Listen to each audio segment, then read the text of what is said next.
Hey guys, how are you guys doing today? We got another exciting Hammond Collection review to take a look at today. This is the Hammond Collection Dimetrodon, brand new for 2024. This one got revealed back during San Diego Comic-Con of 2023, and we got some blurry images here. You know, I know a lot of people were kind of iffy about this one. I'm really hyped because this is our first Dominion figure for the Hammond Collection. Rumor is we're getting the Pyroraptor, Giganotosaurus, and Therizinosaurus within the year. So some good love for Dominion. If they only start giving that love towards Jurassic World, we need more. We really just need that Claire figure. That's what everyone really wants, is that white dress Claire.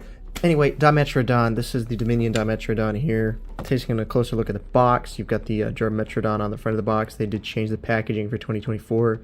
Now it shows the figure on the front of the box. You got the Dimetrodon in the box. Does look pretty good. It says Dimetrodon. Dimetrodon is a synapsid. It is not a dinosaur. It's a synapsid, and it is from the Permian period, making it one of the earliest creatures to appear in the Jurassic Park franchise. And it is not a dinosaur. It's actually closer related to mammals than it is dinosaurs. But it's an iconic prehistoric reptile, so that's why it is in the Jurassic films. Hammond Collection, T-Rex and logo embossed there. Side of the box has got good old Hammond Collection logo. The back of the box, they started doing new renders of the back. You've got the glass eye that has gotten a lot of complaints. We'll see how mine looks. A lot of people say it just looks kind of soulless and eyeless with these glass eyes on the smaller figure. Who knows? They look great on the bigger figures, and I've heard they look good on blue. Blue hasn't really come out yet, which is odd. They're all part of the same wave, yet blue is staggered. Mine's saying like April, which is very odd. Hopefully it ships sooner than that, because Owen comes with an accessory for blue, which makes no sense. Anyway, the pictures do look good on the back, though. Box is a little scuffed here. Don't know what that is. And then you got the Dimetrodon in the little bio. Dimetrodon, when Dr. Ellie Sattler, Dr. Alan Grant, and Maisie Lockwood make their way through the Bios and Amber mines, they encounter a pack of dangerous Dimetrodons. Fortunately, they are able to avert disaster with some help from Dr. Ian Malcolm and Ramsey Cole. I hope we get a Ramsey Cole figure one day.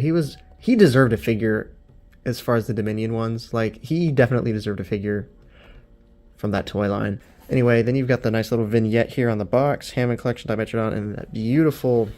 Say what you will about the film, but this logo is great. And, yeah, this Dimetrodon's pretty cool. We're going to go ahead and crack it out of the packaging. If I don't cut myself, I got a new knife.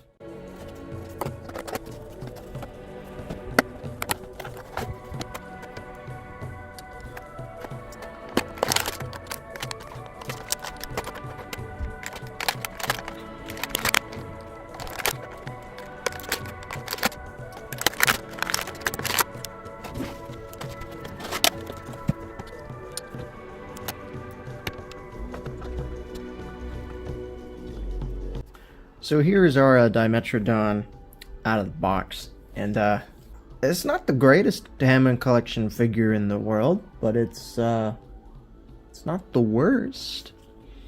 I just think it's hard to do these quadrupedal ones at such a small scale. It's easier to do like bipedal creatures at the smaller scale, but you know, it does look good. It's just not amazing. I get the complaint about the eye.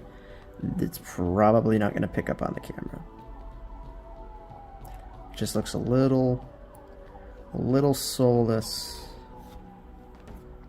a little beady and soulless. If the light does pick up, it does look pretty good. They are pretty small though, but it's a nice touch. It probably would just look better painted though.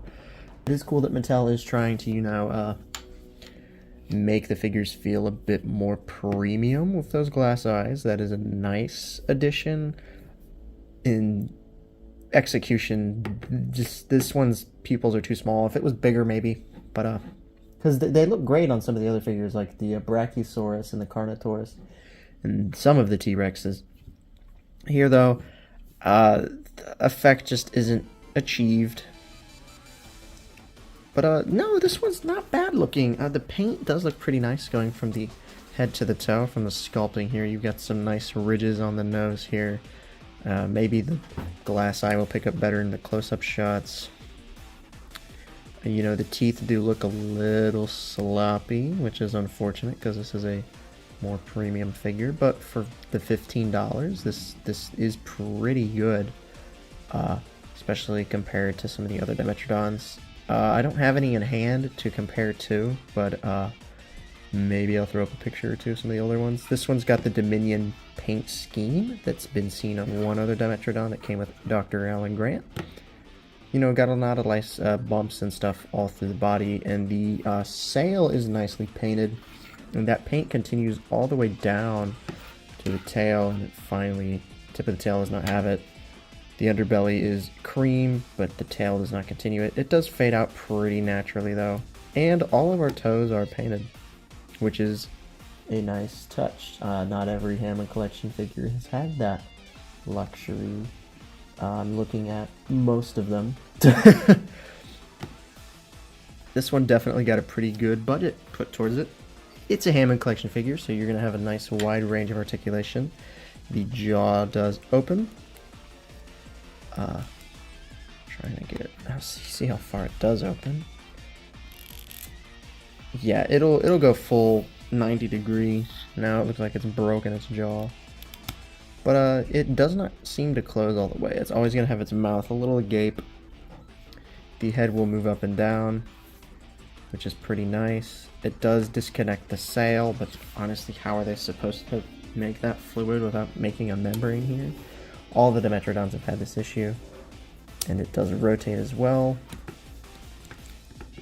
It's pretty nice. The arms and legs are where I've seen some complaints. People have complained that the front legs should have had the swivel like the back legs. I get what they were going for. None of the other like medium size have that in the front legs, except it doesn't. I was looking over the Stegosaurus, but you can get some good articulation out of it. The arms move back and forth and out. They will rotate and bend, so you can get it to splay out like Dimetrodon could. It just probably would take some time to get me to pose it, which I will do for the glamour shots, of course. But yeah, it looks pretty good. You can definitely get it to move about the way that you'd want. The legs will move back and forth. They will move out. They will bend at the knee and swivel, all that. It's crazy how much articulation they do manage to get on such a small figure, especially at that $15 price point. The tail is rotatable and swivelable, and then it does bend, so you can get it to do all the fun poses you could want. I kind of like the tail dragging kind of pose. Yeah, this thing's pretty neat. I'll get some nice glamour shots going. It does look pretty good. For $15, this is probably Mattel's best Dimetrodon, I would say. I don't have the others in hand. I will do a size comparison. Here it is. And then let me grab Dr. Ian Malcolm compared to the Dimetrodon. They need to do more humans in the Hammond collection. I know. I mean, we've got a bunch. They're just all from the first film. And then Owen and JP3 Dr. Grant. I would love to get more variety in our Hammond collection. But Malcolm definitely is taller than the Dimetrodon. Its sail does add a lot of height, but definitely it's not too big. Let me grab another Hammond collection figure. Here it is with the baby T-Rex. Baby Rex is definitely they're about the same size because they're about the same price point. This is a pretty good figure. It's not perfect. It is not the best Hammond collection figure, especially at this smaller size scale. I'd have to say that I think blue is going to take the cake. The young T-Rex is really good. The original Raptors are rough, and the Stegosaurus is pretty rough. Everything else is really solid. But this Dimetrodon is solid. It's average. It's gonna look good on my shelf. Glad to finally have some Dominion representation. Love to get everything represented. I wonder if they will ever do Camp Cretaceous. The only one they could really do at the smaller scale is the Monolophosaurus or Bumpy. but I feel like they could do it. This Dimetrodon, though, is a step in the right direction as far as more representation in the line, because the line is very Jurassic Park and Fallen Kingdom heavy, which is really odd. It is very odd.